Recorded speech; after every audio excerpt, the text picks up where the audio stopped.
Pilot mocks black passenger's outfit until the airline's board walked in and apologized. Is that what you chose to wear? The words weren't shouted, but they sliced through the cabin like a whisper laced with disdain. Jordan froze. Standing at the cockpit door, summoned like a child to the principal's office, he met the pilot's gaze, smug, dismissive, and just loud enough for others to hear. Passengers turned. Phones are tilted upward. A quiet tension filled the air. He thought this was just another flight. He was wrong. This is the story of a pilot's subtle insult and the corporate reckoning that followed. Welcome, story lovers. Drop your city in the comments and hit like if you're watching. Jordan Hughes wasn't famous, but in his community, he was respected. A humble nonprofit founder, he traveled often to speak about equity in education. That morning, dressed in a vibrant, African-inspired blazer, a gift from students, he boarded his flight to attend a youth leadership summit. He walked with confidence, greeting the flight attendants with his usual warmth and charm. The airport buzzed constantly, a blur of motion and routine. Jordan settled into his seat near the front, headphones in, unaware that his clothing, a proud expression of culture, would soon ignite judgment from someone meant to uphold professionalism. Up front, the pilot glanced his way during boarding. A smirk, then a laugh, whispered something to the co-pilot, nothing direct. Not yet, but the air shifted. Jordan felt it barely, but it was there, a weight. And by the time the doors closed, he had no idea he was about to become the center of an incident that would go viral. The flight had just taken off when Jordan noticed the first sign of trouble. A flight attendant approached, uncomfortably apologetic, and asked him to speak with the pilot in the cockpit area. Confused, Jordan obliged. There, the pilot stood with arms crossed, wearing a cocky half-smile.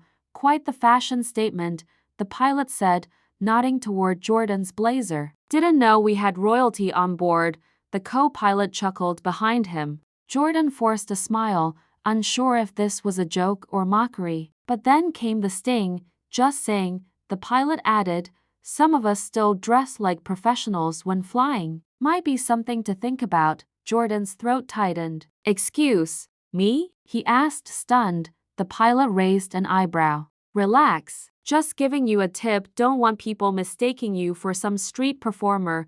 Jordan stepped back, breath caught between disbelief and humiliation. It wasn't just the insult, it was the way it was delivered. Like Jordan didn't belong. Like the symbols of his heritage were somehow unprofessional. He returned to his seat in silence, fists clenched. The attendants avoided eye contact. Passengers around him stared, having heard snippets of the conversation. Tweets began flying before the plane even landed. Someone had recorded the exchange near the cockpit. By the time the wheels hit the ground, the incident had a hashtag. Jordan's name was trending. But the most unexpected part, the airline's board of directors would soon be boarding the return flight, and they'd seen everything. As the plane prepared for the return leg, Jordan waited quietly at the gate. Same blazer, same pride. A uniformed staff member approached. Mr. Hughes, the board would like to speak with you before takeoff. Confused but calm, he followed. There, near the jet bridge, stood 4 senior executives, faces tense, jaws tight. We saw the footage, the lead executive said, and we are humiliated. Minutes later, in front of startled passengers, the pilot was pulled from the flight. His smugness was replaced with stammering disbelief. The executives turned to Jordan, offering a public apology, and escorted him to first class with full honors. The cabin erupted, some clapping, others stunned. Jordan didn't smile. Not yet. Because what had happened wasn't just personal, it was systemic. And for once, the system was forced to answer.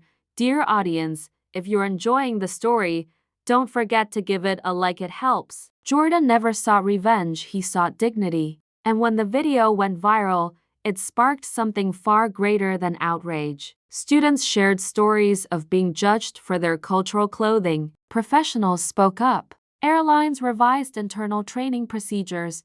Jordan continued to wear that same blazer, now a symbol of pride and resistance, but he also asked a simple question in his viral follow-up post.